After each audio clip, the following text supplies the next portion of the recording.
मित्रांनो, तुम्हाला हाऊसिंग सोसायटीचे बाय लॉज बाबत महत्त्वाची माहिती या ठिकाणी देत आहोत.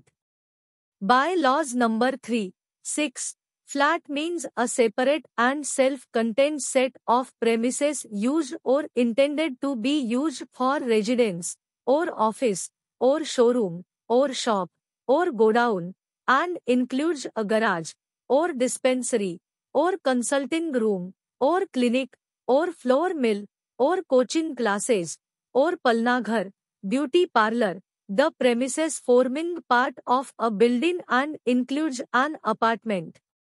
पोटनियमातील हीच व्याख्या मराठीमध्ये अशी आहे की सदनिका याचा अर्थ निवासासाठी किंवा कार्यालयासाठी किंवा शोरूमसाठी किंवा दुकानासाठी किंवा गोदामासाठी वापरलेली आगर वापराव्याचा इरादा असलेली स्वतंत्र व स्वयंपूर्ण एकत्रित जागा असा आहे आणि या संज्ञेत गॅरेज किंवा दवाखाना किंवा सल्ला केंद्र म्हणजेच कन्सल्टिंग रूम किंवा रुग्णचिकित्सालय किंवा पिठाची गिरणी किंवा कोचिंग क्लासेस किंवा पाळणाघर किंवा ब्युटी पार्लर यासाठी वापराव्याच्या इमारतीचा भाग असलेल्या अन्य जागेचा व अपार्टमेंटचाही समावेश होतो. गाळा किंवा फ्लॅट या शब्दाची व्याख्या सहकारी गृहनिर्माण संस्थेच्या पोटनियमात वरील प्रमाणे वापर होत असलेल्या गोष्टींसाठी केलेली आहे. या व्याख्येमुळे अनेक प्रश्न निर्माण होतात. उदाहरणार्थ, जर एखाद्या व्यक्तीने पोटनियमातील व्याख्येनुसार आपल्या फ्लॅट किंवा युनिटमध्ये कोणत्याही मजल्यावर संस्थेच्या पूर्वपरवानगीशिवाय अशा प्रकारचा वापर करण्यास सुरुवात केली तर त्या संस्थेने काय करावे?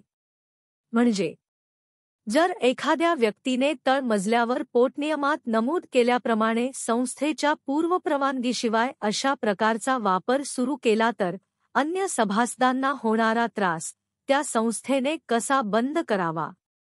आणि जर वरच्या मजल्यावरील व्यक्तीने पोटनियमात नमूद केल्याप्रमाणे संस्थेच्या पूर्वपरवानगीशिवाय अशा प्रकारचा वापर सुरू केल्याने लिफ्टचे बिल वाढू लागले आणि अन्य व्यक्तींची ये-जा संस्थेत वाढू लागली तर त्या संस्थेच्या पदाधिकाऱ्यांनी काय करावे?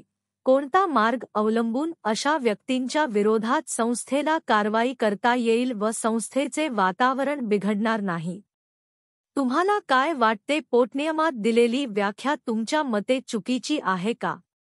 की तुमच्या मते पोटनियमात योग्य व आवश्यक ते बदल करणे आवश्यक आहे? आणि जर बदल आवश्यक असेल तर तुम्ही कोणता बदल सरकारला सुचवाल?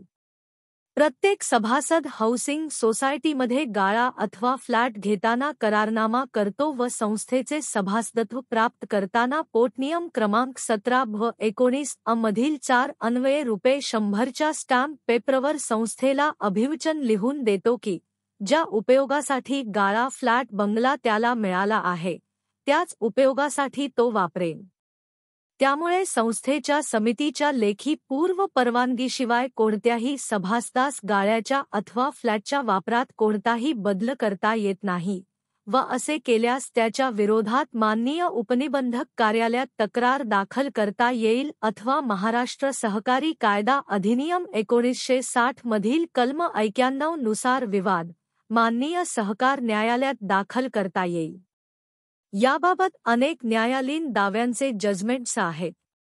अशा वाद-विवादाबाबत माननीय उपनिबंधकांकडे तक्रार कशी करावी अथवा सहकार न्यायालयात दावा कसा दाखल करावा याकरिता तुम्ही 9136050062 वर आमच्याशी संपर्क साधू शकता.